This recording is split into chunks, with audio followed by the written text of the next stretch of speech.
Mayor Villapanti here, Deputy Gallo, Here. Commissioner Andrews, Here.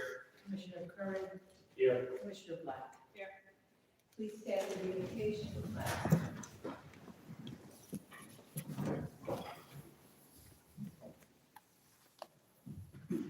Good evening. February 1st marked the beginning of Black History Month in the United States, and as of 2026, marks 100 years of recognition and learning, starting with Negro History Week in 1926 and augmenting into Black History Month 50 years later in 1976. When searching for some inspiring words to mark such an occasion, I found a quote from former President Barack Obama, who said, "The best way to not feel hopeless is to get up and do something. Don't wait for good things to happen to you. If you go out and make some good things happen, you will fill the world with hope.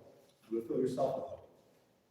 While I'm very appreciative of those volunteering for our boards and committees in 2026, all residents in town can make a difference with each other in our daily lives. To me, a lot of small things can add up rather quickly. Help your neighbor shovel some snow. Hold the door for the person behind you getting coffee. Or simply smile and say good morning or good evening to each other in passing.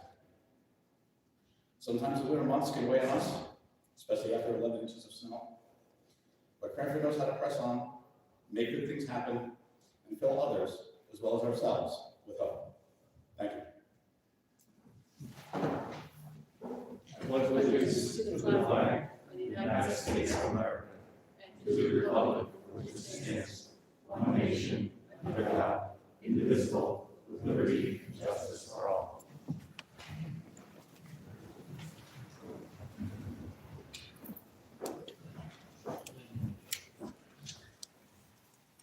Proclamations of Black History Month. Whereas Black History Month is an annual observance that honors the history, culture, and achievements and contributions of Black Americans who have played an integral role in shaping the United States.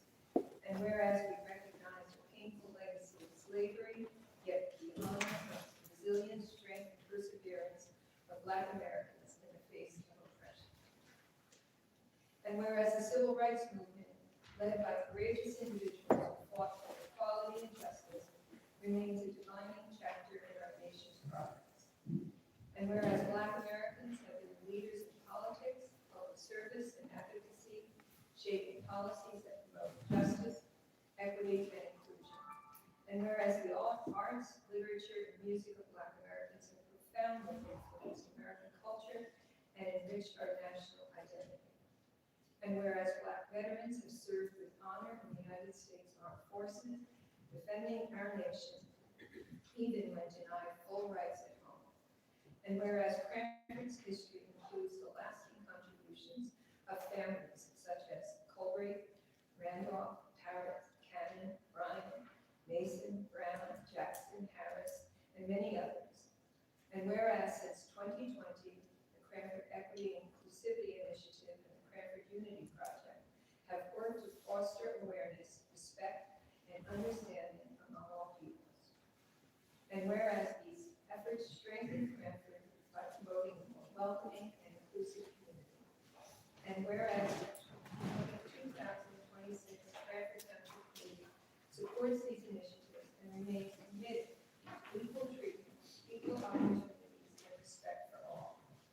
Now therefore I, Kathleen Miller Punty, Mayor of Cranford, do hereby proclaim the month of February as Black History Month and call upon all citizens to recognize and celebrate the contributions of Black Americans. May we honor the past, uplift those who paved the way, and continue striving toward the future of equality, justice, and opportunity for all.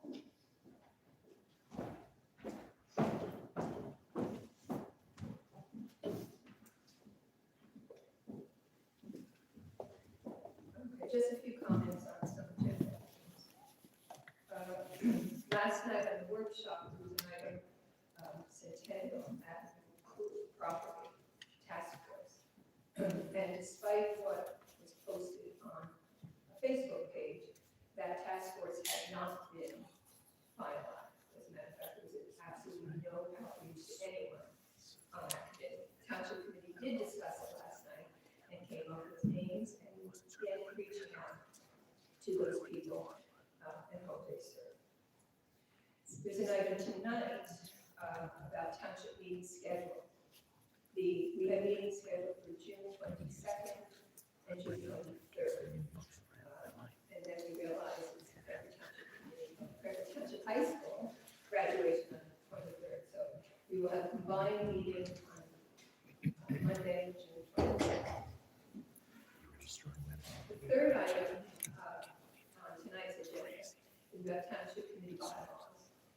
Township Committees have bylaws for their and the amendments that are proposed absolutely do not, in no way, curtail or hinder anyone from coming to that podium to speak. The purpose of bylaws is to have some order so that we can conduct business of Cranford and that you have an opportunity to speak. Each of us have heard from residents who have become uncomfortable at township meetings. They don't want to be filmed and photographed by other members of the public. There have been people who've been discouraged from coming to meetings, and worse, people who said they don't feel safe coming to Cranford Township meetings. That's not acceptable, certainly not acceptable to me. This township committee has responsibility to provide a safe environment where every single person has an opportunity to come to that podium and address this township committee with your concerns, your criticisms, your ideas in a way that allows us to hear what you have to say and for us to respond. And this township committee is dedicated to that. No one should ever feel uncomfortable coming to their own town hall to speak to their elected officials. Thank you. Now we'll go to Commissioner reports, public safety. Thank you, Mayor. A few updates this evening. First and foremost, I'd really like to thank the DPW Superintendent Ryan Elliott, Assistant Superintendent Jack Manuel, and our entire DPW crew for their amazing work regarding snow removal last week. This team worked overnight last Sunday into the morning on Monday, then worked overnight the next night as well to move snow from like downtown, and worked on clearing paths around our schools and other areas of town, and we're still working on areas indeed. So we're very lucky to have such a hardworking team in town. Continuing with those snow efforts, I would thank a lot of residents for moving their cars on our snow routes in compliance with our snow removal ordinance. Those who move their vehicles also on non-snow routes as well, so thank you for moving those out of the class. Police department had only had to go 10 cars and issued 25 summonses over the recent storm. However, I'm told a lot of neighboring towns were well over 75 vehicles. So we did a good job of keeping things safe and clear for the people that do the job, so thank you. With that said, I also want to do remind folks that you do need to remove snow on your vehicle if you're driving around. So from the roof, the hood, trunk, things like that, especially now it's getting hard and turning into ice. If you drive at certain speeds, it's going to come off and perhaps someone behind you. So please, if you still have stuff on your roof, please try to remove that stuff. February 11th marks the 51st anniversary of Officer Robert Hand's passing. Officer Police life and active duty in the Cranford Police Department during a motor vehicle pursuit on February 11th, 1975.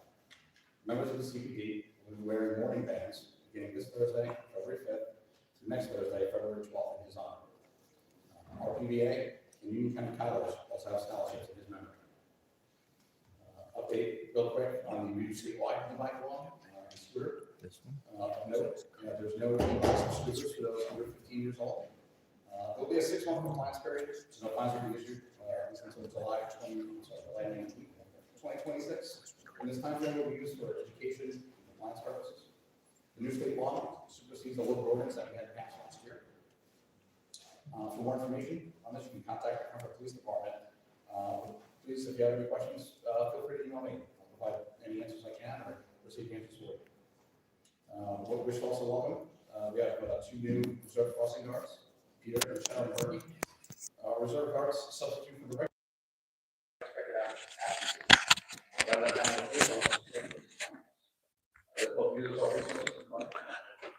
All right, what's up, guys? I wanted to, I didn't have time to do a pre-interview, so just wanted to let you guys know who we're here in Cranford, and Will Philly's about to do a Will Philly performance.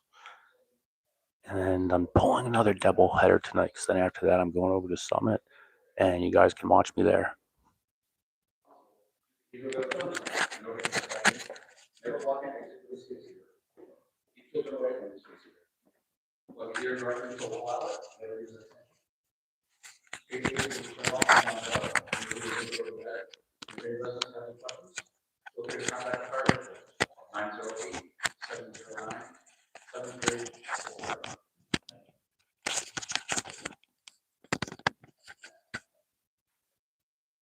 Evening, everybody. Just a quick reminder that February is Heart Health Month. It's an important reminder that cardiovascular disease remains the #1 cause of death for both women, men and women. And it's also a leading cause of morbidity. But it's often preventable. And heart health isn't just a medical issue, it's also a community issue, shaped by access to care, education, nutrition, physical activity, and early intervention. On a personal level, it's important to take time to understand risk factors that you can modify, such as high blood pressure, high cholesterol, diabetes, smoking, and chronic stress. On a community level, it's important that we provide opportunity for people to exercise and get out and get their physical activity. And prevention really does start with everyday choices: regular physical activity, healthy diet, routine medical checkups. These are all important tools that we have to protect your heart. Equally important is to recognize the early warning signs of heart health. Heart disease, stroke, and if you seek care early, you can prevent the long-term problems. So this year, we hope to really take a look at the environment in Cranford to provide heart healthy environment so that people can get out and exercise, whether that's bike riding, whether it's going to the parks and walking. But on that note, we did have an ordinance on the last meeting that we introduced for bike lane, Chester Lane between Lexington and Walnut Avenue. But after further discussion last night, we that.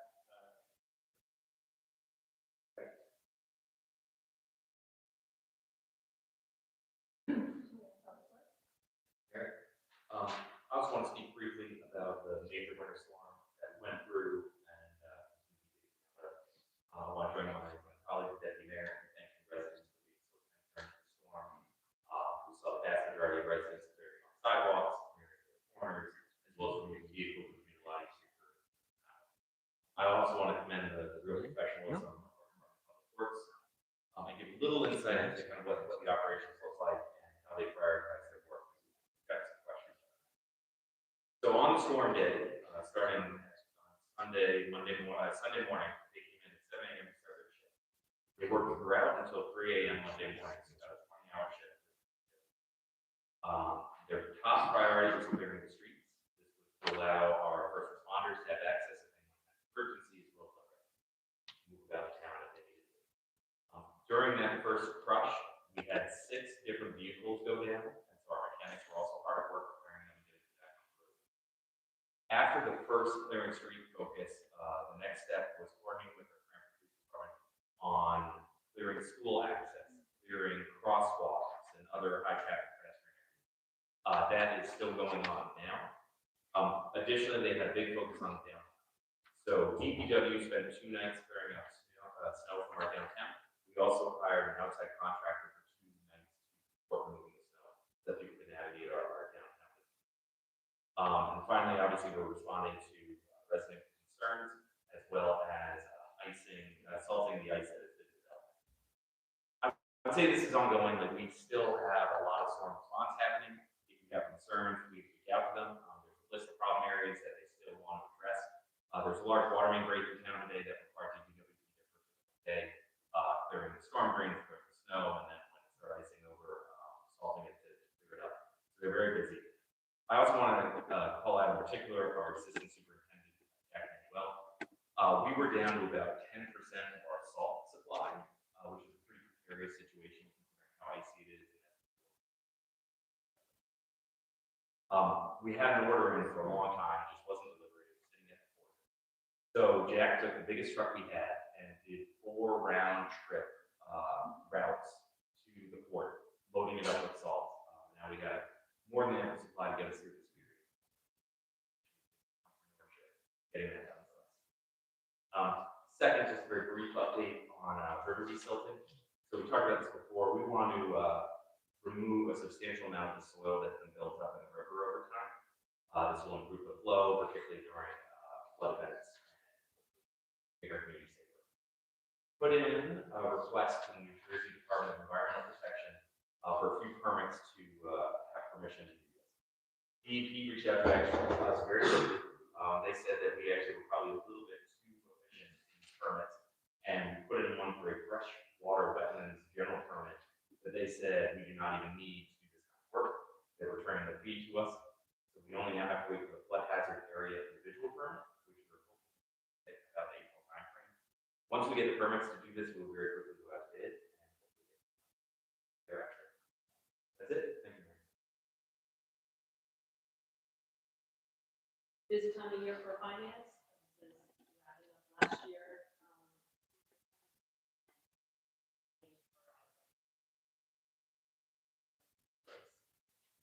Wrapping up for last year, we had our annual debt statement prepared by our finance department. Every year, our ultimate goal is to keep that debt going down, our current debt going down. We'll continue that with that strategy. We are definitely moving in that direction. I did mention at the last meeting that our budget meeting is upcoming. We have our big long budget, very exciting televised event on Saturday, starting at 8 a.m.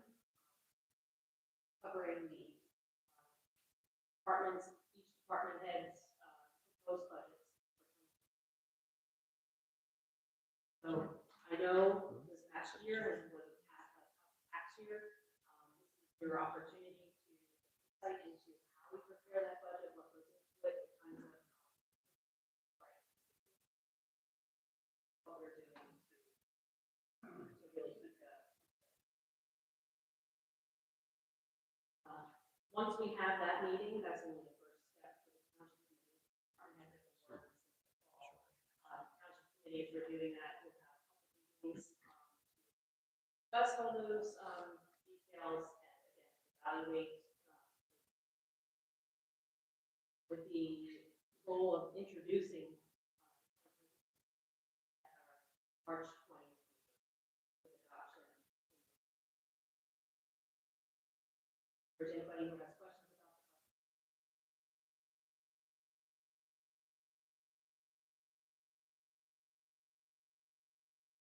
Professional comments.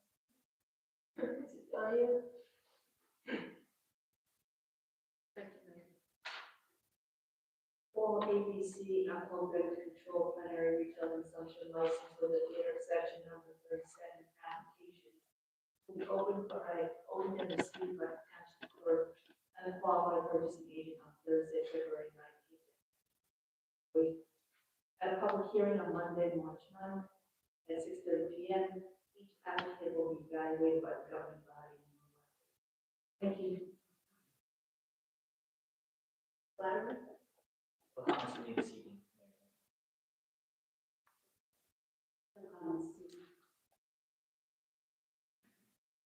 Going to the code, section of Cranford, Article 1, section 4, persons addressing the township committee. Any public comment?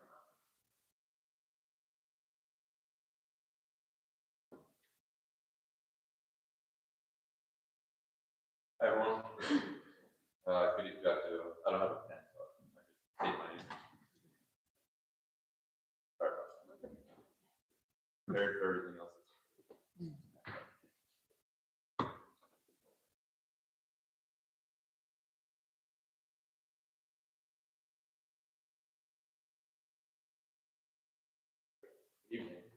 Brian Buter, 19 Chester Lang Place, here to speak about ordinance 2026-01 regarding no parking on the south side of Chester Lang Place for a bike lane. My comments might be an hour outdated now that the ordinance is tabled, but I'll still go through this. I've also submitted a written objection to the town, which will have more detail. So first thing, this ordinance proposes a permanent change to our street without adequate review. The ordinance as it sits is quite vague and includes no supporting information, no traffic study, no safety study, no parking analysis. Significant errors have already occurred with the work that has been done to date on the street. When I initially read that ordinance, I scratched my head and questioned why it only called for no parking on the south side of the street when the town installed bike lanes on both sides. At the January 20th meeting, the committee acknowledged that the north side lane was installed by mistake and now needs to be removed. I asked that we pause and analyze these mistakes to ensure that we don't make additional permanent errors. Pedestrians frequently use the street, and removing on-street parking amplifies existing unresolved issues. There are also practical operational issues to consider, and this is not a knock on the DPW, they do a great job, but for the past 2 weeks, the lanes have obviously been unusable because of snow.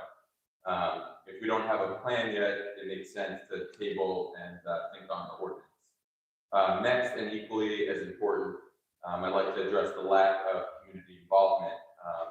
This ordinance was put onto the agenda without prior discussion with residents who engage with the town regarding these issues for over 2 years now. Previous plans provided by the township discussed striping and narrowing the road, but no mention of bike lanes. When the bike lane showed up, we were surprised, but didn't object because no one informed us about a no parking ordinance.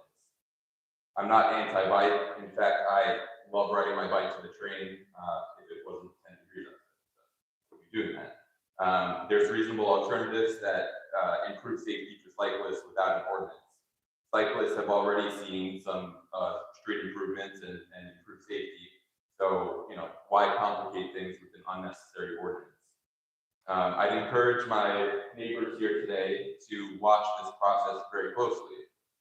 This isn't just about this ordinance, it's about how the township is doing business with residents.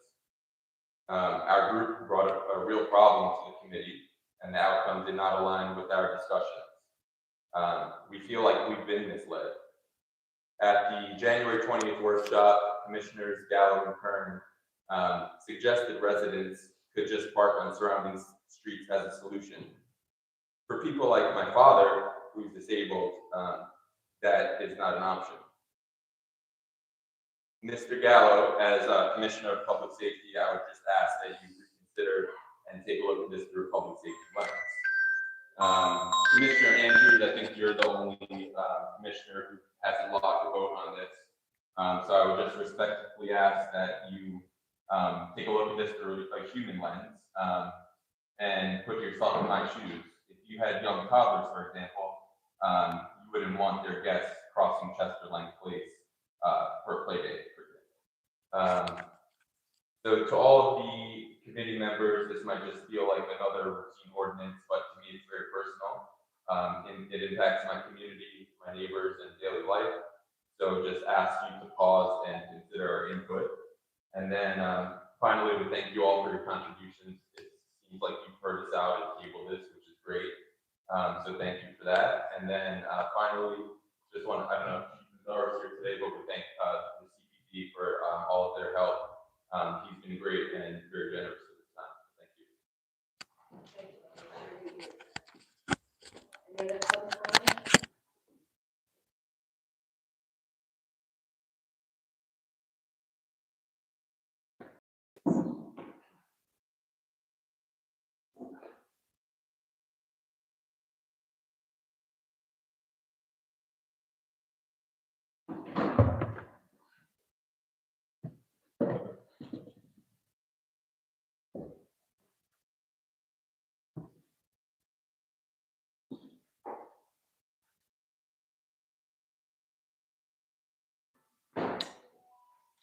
Billy, you're showing. Oh, it has been already, okay. After I set this up, sorry. This is, guys, all around the world, next week is Carnival here in the United States and celebrate all over the world. It's a, wonderful celebration that really promotes bringing people together, community, dance, and being together. And so I have a little, if you'll please enjoy a small tribute to the Carnival. And I've made, and I dedicate this to everybody here in our town, our own, this is a samba flag. There you go. See this? GRES, that stands for Gremio Recreativo Escola de Samba. That's from the Rio Carnival. Can I ask you to please go back? Sure, my apologies. My apologies. I'll be right here. And you can see it says Unidos del Cranford. That stands for Cranford United. What we all strive to be. Now I can dedicate this, and if you find a nice spot to hang it, I think it would be great, at least during the week. So we could promote that. Thank you. And thank you for your patience. I'll be out of your way shortly here. Does this look nice? I think this looks pretty. You want to take a picture of it? Make a small video to promote how wonderful our town is for everybody. Promote Cranford United. Please, if anyone wants to dance with me, feel free to stand up, including the committee. This would be a wonderful joy and happiness for everyone in the world. And started. I wanted to show the.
That was lovely. That's a violation. There you are. Stay united, everybody. Resume your time. I'd like to dedicate this flag to the community, please, in our town, as a sign of the fight for freedom and unity. All right? We all deserve this. This is for us.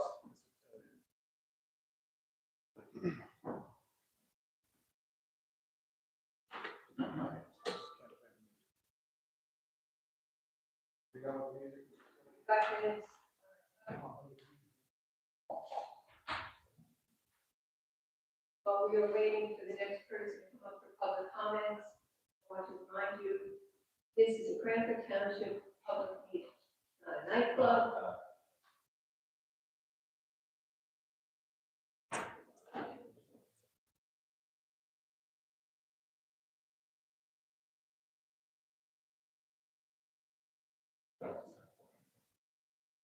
Facility, please remove your property.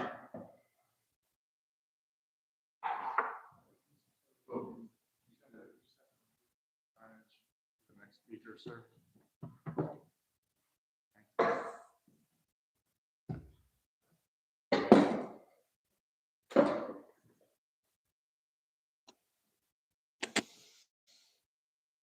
We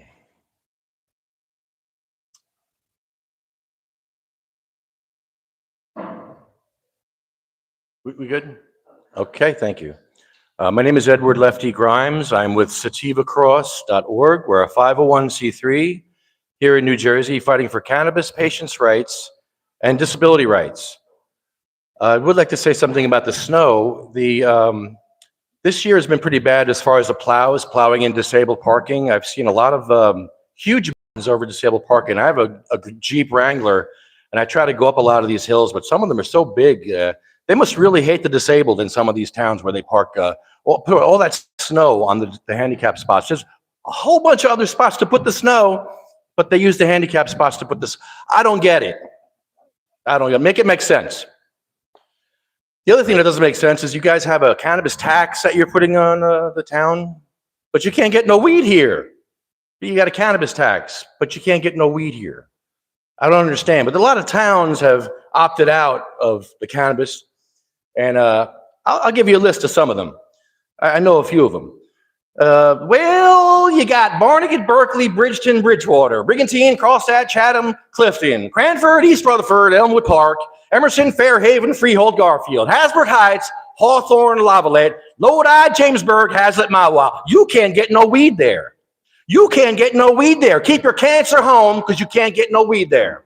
Manville, Manatee, Point Pleasant Beach, Haleton, Caldwell, Oceanport, Oakland, Oceanport, Ridgewood, Ringwood, Seaside Heights, Seagirt, Shrewsbury, Secaucus, Surf City, Spotswood, Upper Freehold, Upper Saddle River, Wall, and Wayne. You can't get no weed there. You can't get no weed there. You can't get no weed there. Keep your cancer home because you can't get no weed there. Weehawken, Westfield, Long Branch, Westwood, Wildwood, Woodcliff Lake, Palisades Park. Oh, Palisades Park, there's no wheelchair access. Palisades Park. You can't get no weed there. You can't get no weed there. Keep your wheelchairs home because you can't get no weed there. Chester, Franklin Lakes, Harding, Midland Park, Mansfield, Old Bridge, Altapan, Ramsey, Denville, Avalon, Parsippany, Pleasantville, Saddlebrook, Brick, and Union City. You can't get no weed there. You can't get no weed there. You can't get no weed there. Keep your cancer home because you can't get no weed there. A lot of medical marijuana patients or cannabis patients. Marijuana is illegal. Cannabis is legal. Marijuana is illegal. And a racist term. We don't use that word anymore. Today at Mad Hatter, we just burnt thousands of dollars worth of medicine because they shut down the license for Mad Hatter because the town of Woodbridge wants the property for themselves with eminent domain. And it's the first dispensary that's been closed because of a township giving them not support. They didn't opt out. They're still supporting AYR across the street. They're still supporting the MSOs, but not supporting the small mom and pop stores that have just become unionized. UFCW is supporting Mad Hatter. So we're going to go to Woodbridge and start supporting Mad Hatter. If you come to Woodbridge, please help us. UFCW is backing us now, and we're going to get back on track. We'll be back in business soon. And I'd like to end with the Ode to Remembrance. They went with songs to the battle. They were young, straight of limb, true of eye, steady and aglow. They were staunch to the end against odds uncounted. They fell with their faces to the foe. They shall grow not old as we that are left grow old. Age shall not weary them, nor the years condemn. At the going down of the sun and in the morning, we will remember them. Thank you. Any public comments?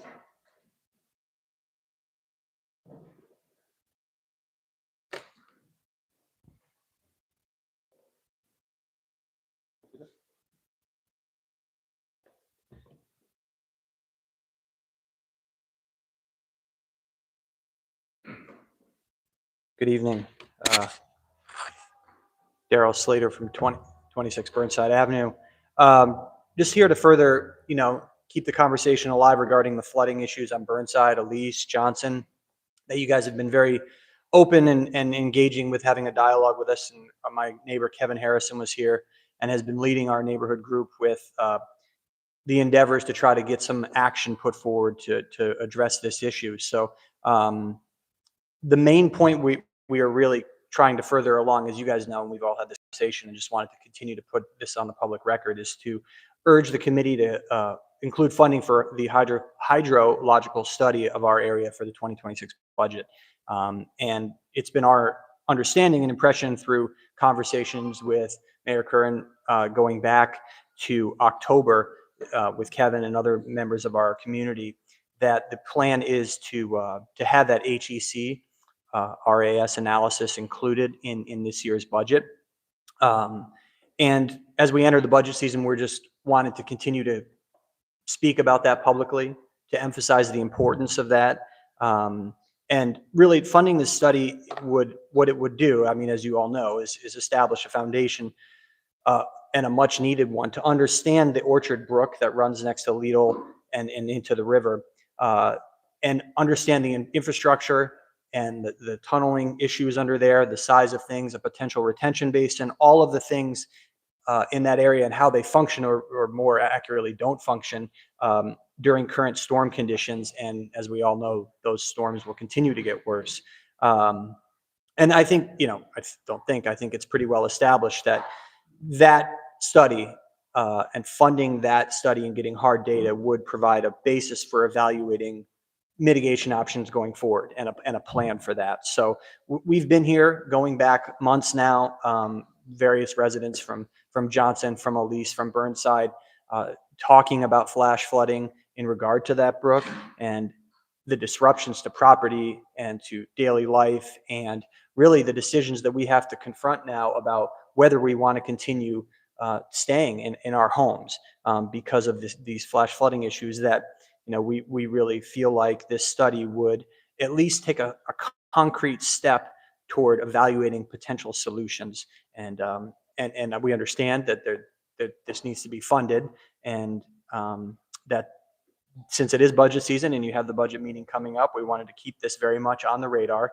as an important part of flood mitigation in town. We get that there are other things that the Army Corps of Engineers are doing, potential pilot funds for future flood mitigations, and we understand certainly those efforts are important, but this foundational analysis, we really do not want this delayed any further for the town. And it would enable the town, obviously, as you all know, again, to take informed action about a significant problem, and not just kind of guess and throw guesses at the wall in terms of what we can do about this problem. So we appreciate all the dialogue that you've had with us, but that we want to emphasize again, this is a really important step.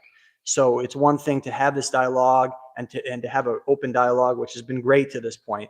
I think right now it's a critical juncture to please fund this study in the 2026 budget, to document what can potentially be done to prevent further issues, further flash flooding damage in our neighborhood, as we all know, with weather conditions in terms of climate change getting worse.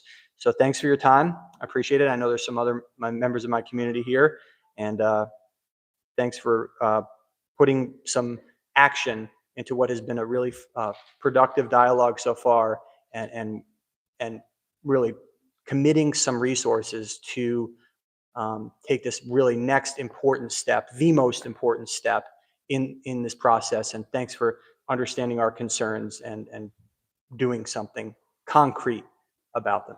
Thanks. I don't know. Yeah.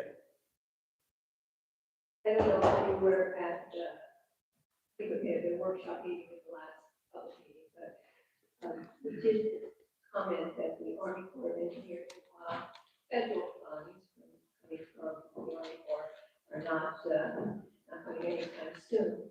But meetings with them, they have agreed to provide technical advice to us, which is also very important in this process.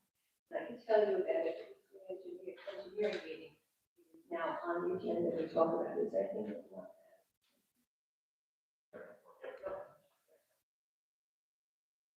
Good evening, Mayor. Good evening, committee members. For the public record, anonymous. Madam Mayor, do we typically do questions and answers, or we'll wait to the end? But do we answer questions, or is it? asked, it's answered at the end. Okay, just speak. Okay, well, this is like what I'm talking about. I have a big problem with that. I have a big problem with that in all municipalities in New Jersey that decide they're not going to answer questions in real time, right? Because this is the speaker's time, right? So this is another one of your scenarios where like you're enforcing policy over like law. I'm giving you the authority to answer any questions. That's my right. That's how I want to spend my public comment time. I would like questions answered in real time. Is that okay, Madam Mayor? No one said your questions would be answered in 5 minutes to make your comment. Okay, if I do ask questions and they're not answered, at least it'll be on the public record that you're sitting up there as elected officials and refuse to answer questions. Through the chair to Mr. Gallo, how was your day?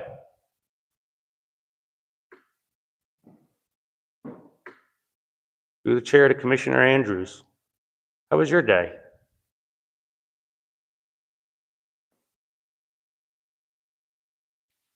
You know how nice of a moment would be if you smiled and you said, it's been wonderful.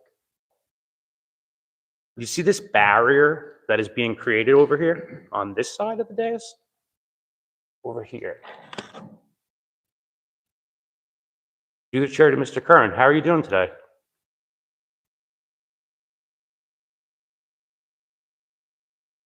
Through the chair to Commissioner Black, how are you? Nice. Good. And I'm waiting to hear a question. Is there a question that you have? That was the question. So this has been challenging, and I think I speak for everybody up here, it's been challenging for us. We want to hear the question.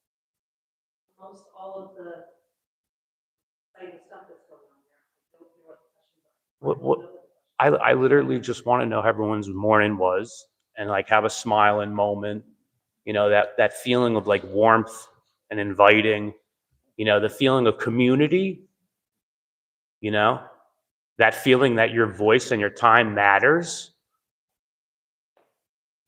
All I wanted you to do, Mr. Gallo, was just say, it's been good. You know how nice of a moment that would have been? But instead, we create this physical, this visible barrier behind this physical barrier, and none of you want to even answer how your day was. This is the problem with government. This is the problem with governing bodies all across the state. It's everywhere. I wanted on the public record that Mr. Gallo wouldn't even say he had a good morning. Same thing with Mr. Kern. I just don't understand it. Through the chair to Ms. Patterson, how was your morning? Okay, I would like it on the public record as well that wasn't even answered. Through the chair to Mr. Slattery, how are you? I'll answer your questions at the end. Thank you. Appreciate that. I hope you guys are understanding that you're creating that. You're creating that division, right? That gives people the impression that you don't care and that why say anything? Why even speak? Maybe just decide to be seen.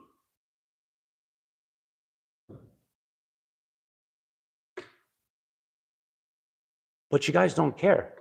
You do not care. You only care about your personal. Through the chair, Mr. Kern, what are you smiling about? What's so funny? It would have been such a nice moment to just smile and say, yeah, it was good. It's a good morning. You know? Like at least fake it. That's the thing that bothers me about elected officials and people in government. They don't even take the time to fake it. I'm not even asking for you to care. I hope you don't care. Because I hope that's at least what that is. But you don't even have the courage to fake it? That's the problem with government. It's the best system we got, this country, but the people are the ones who ruin it. People mess up everything. They can mess up pizza, and they can make some banging pizza. And this is what is unfortunate about people who take the time out of their day to come to a meeting regardless of all the things they got going on in their life, come put something on the public record and maybe get an answer. Because then when you answer, if you do, and you don't even get a chance to have a dialogue, a conversation. And that's what government is worth. That's all they're worth.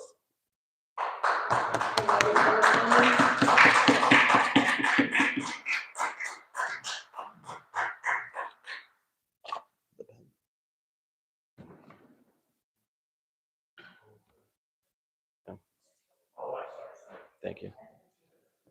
Good evening. Thanks. My name is David Kaplan. I live at 21 Burnside Avenue.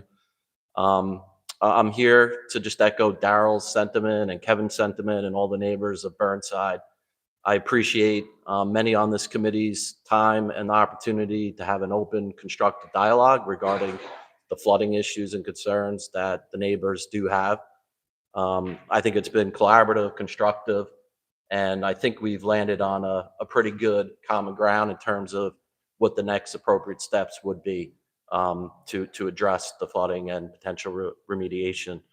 I just ask as part of the budget process that this continues to be a priority for the town, and that hopefully it's on the budget for 2026 to start the long journey and first phase of potentially remediating this. Thank you. Thank you for your time. Any other comments?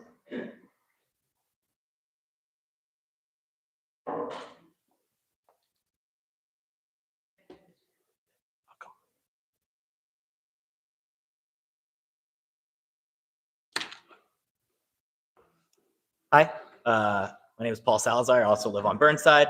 I just want to reiterate the need for this study. It's very important. I moved my family here about 2 years ago. We're very excited to join this vibrant community and be a part of it. Unfortunately, the flooding happened on Burnside and it really spooked us, it scared us.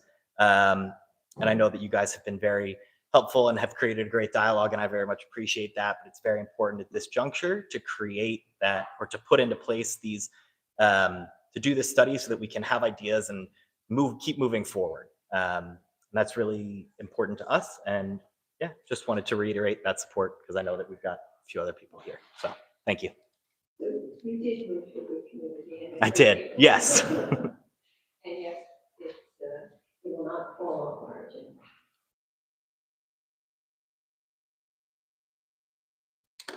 Any other comments?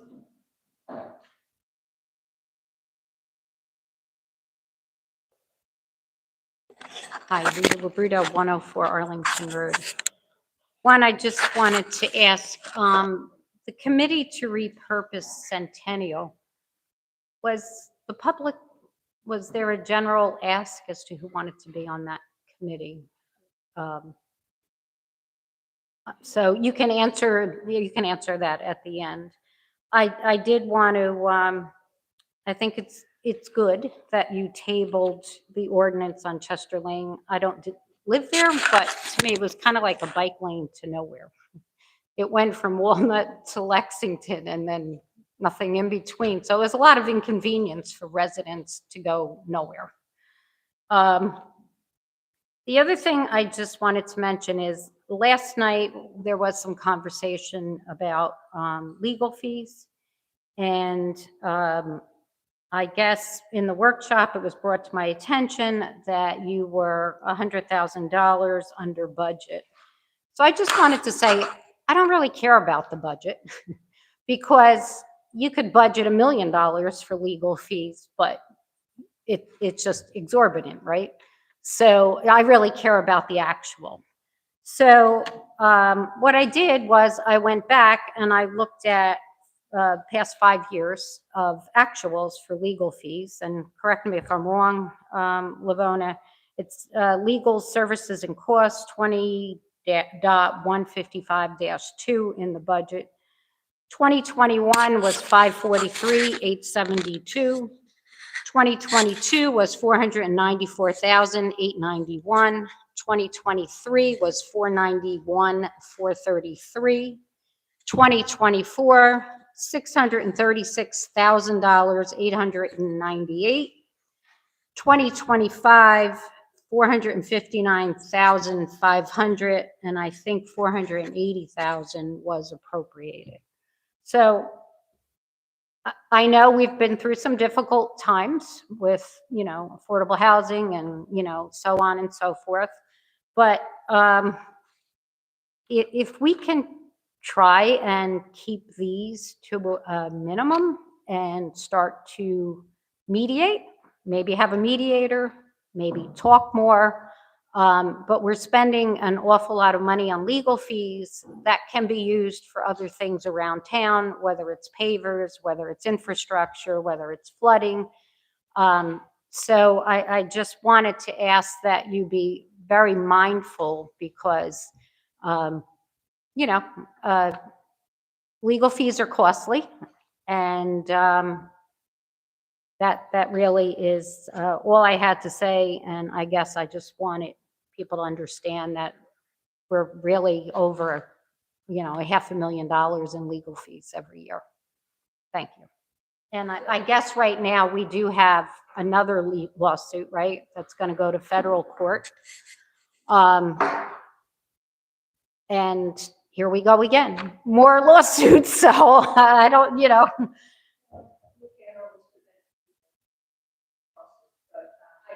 It's- we can't always prevent it, but we can try and mediate, and we can try and settle versus having them continue and have attorneys pick up legal fees. All right. Thank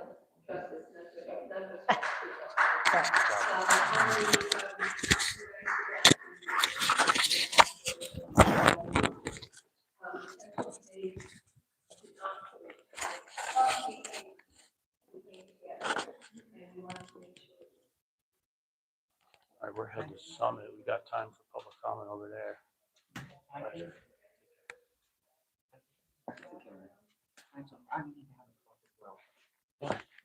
Because the last 3 times, he's not supposed to have audio, or he had not supposed to have a football what I saw on TV 35. And have a talk with him. I'm the far of us will talk to him. And we'll be out in there. Can you get him for me, please?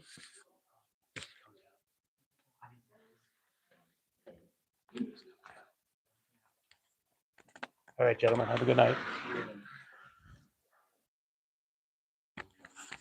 All right, so we're on our way to Summit. So I didn't have time to do a like a little thing in the hallway that I normally do. But yeah, we're doing doubleheader again, guys. Doubleheader. On our way over to Summit. I'll be there in 20 minutes. And got a lot of things to say over there, guys. Council President Claire Toth of Summit, New Jersey, right? She's doing that. Like all of a sudden she became council president. She became a leader. And now she blocked all commenting on her social media. You know what I mean? So it's kind of like, have a good one, brother.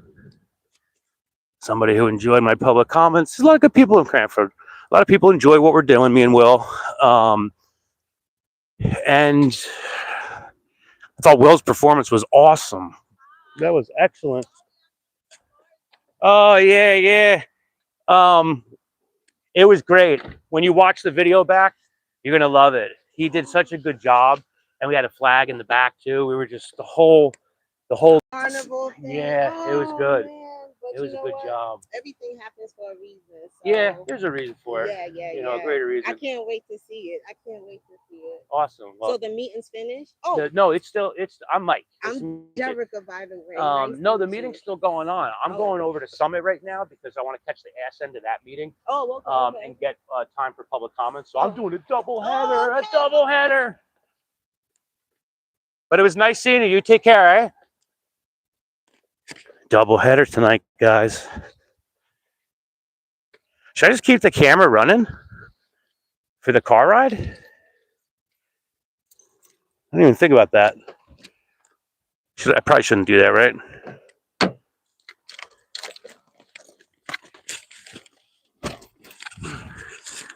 I'm not going to do that. What am I doing? All right, guys. So, yep, same shit happened. They called a recess. Police came in. Will got enough time in to, make his point, make his statement, everything like that. As I always have, when I go to a council meeting, I don't have like a planned speech. I don't do that. I just speak off the top of my head. And I didn't really have, too many thoughts, predetermined thoughts about what I was going to say tonight and this and that or whatever. And I love those nights when I don't have nothing planned and I just give them what I got. So I'm going to end this live stream, guys, right now, and hop on in 20 minutes. I'm going to be over in Summit.